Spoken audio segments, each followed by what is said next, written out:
Привет, это Алекс Мэй и очередной выпуск «Стыдно спросить», который я снимаю для вас вот здесь, в Риме.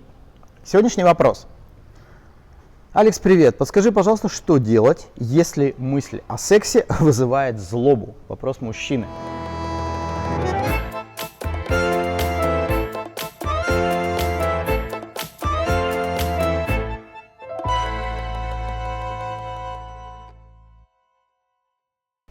Он, к сожалению, не указал, есть у него партнерша или партнерши нет. Поэтому давайте разберем оба случая.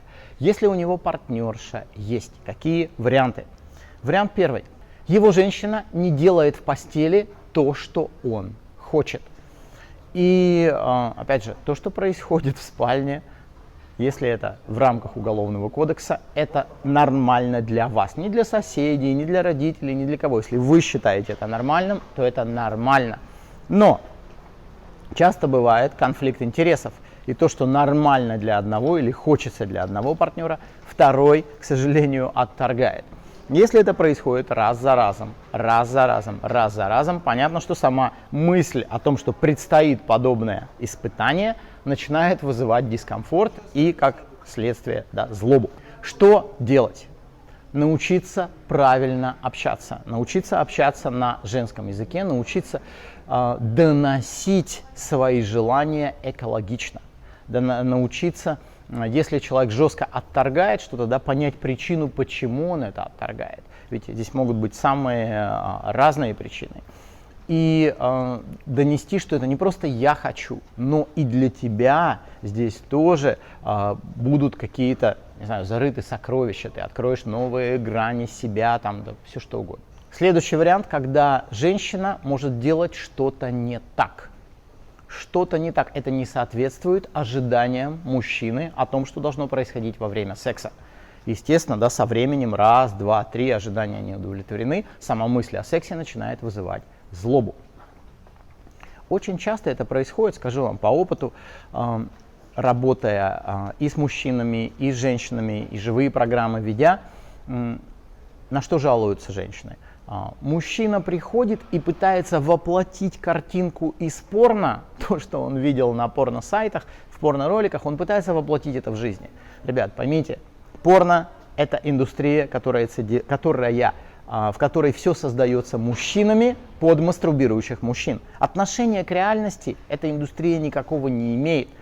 Поэтому вам запрещается брать какие-либо техники из порно. Человек со всей силы втыкает ей 2 пальца во влагалище и ожидает, что у нее будет 25 оргазмов. Не будет!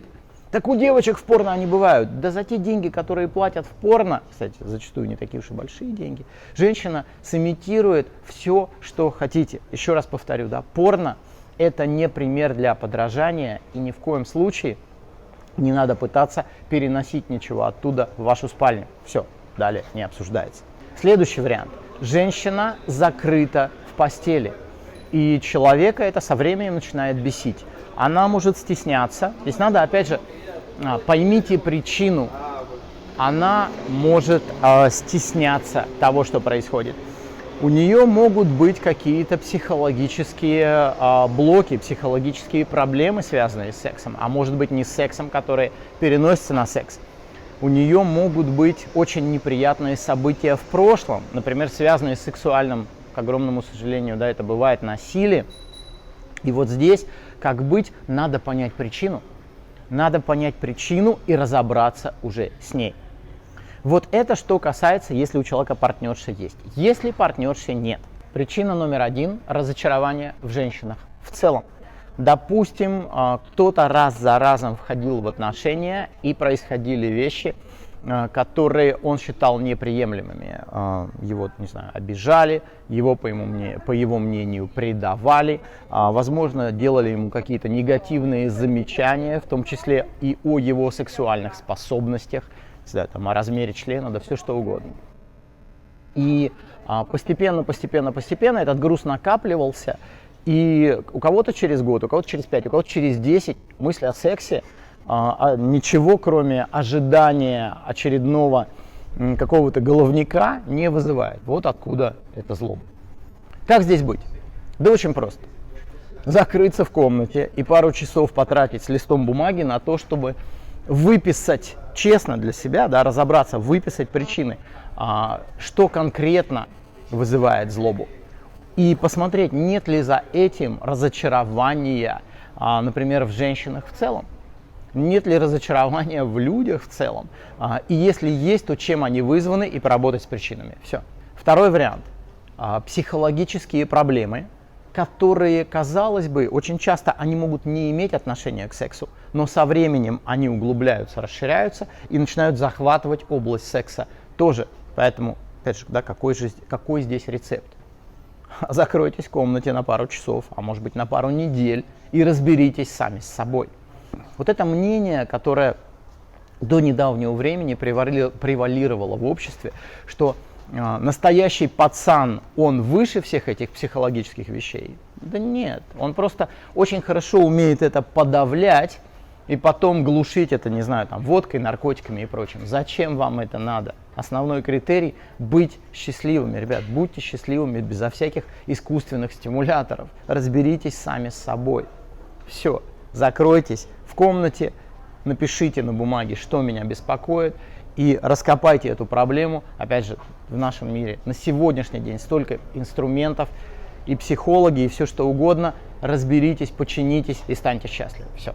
Третье – это невыполнение каких-то его сексуальных фантазий, сексуальных предпочтений, просьб многими женщинами подряд.